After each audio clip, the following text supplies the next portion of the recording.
2 Samuel chapter 1, King James Version. Now it came to pass after the death of Saul, when David was returned from the slaughter of the Amalekites, and David had abode 2 days in Ziklag, it came even to pass on the third day that, behold, a man came out of the camp from Saul with his clothes rent, and earth upon his head. And so it was, when he came to David, that he fell to the earth and did obeisance. And David said unto him, From whence comest thou?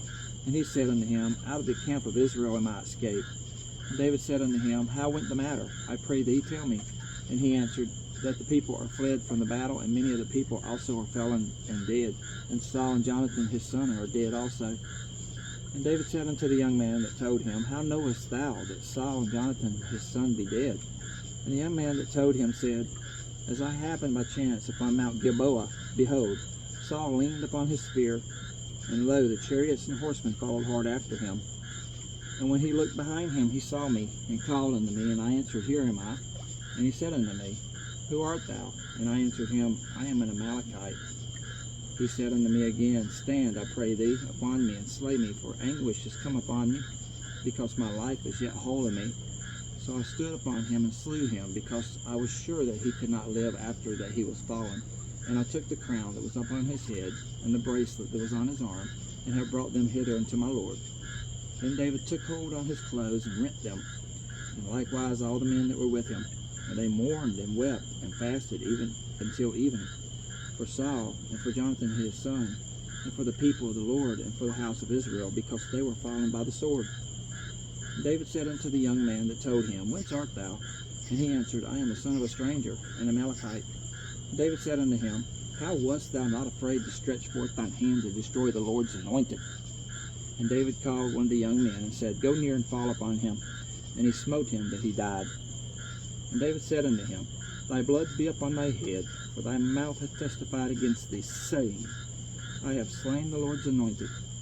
And David lamented with his lamentation over Saul and over Jonathan his son. Also he bade them teach the children of Judah the use of the bow.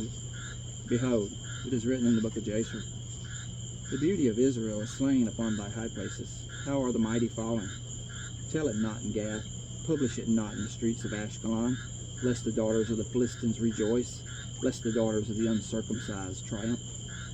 Ye mountains of Gilboa, let there be no dew, neither let there be rain upon you, nor fields of offerings, for there the shield of the mighty is vilely cast away, the shield of Saul, as though he had not been anointed with oil. From the blood of the slain, from the fat of the mighty, the bow of Jonathan turned not back, and the sword of Saul returned not empty. Saul and Jonathan were lovely and pleasant in their lives, and in their death they were not divided. They were swifter than eagles, they were stronger than lions.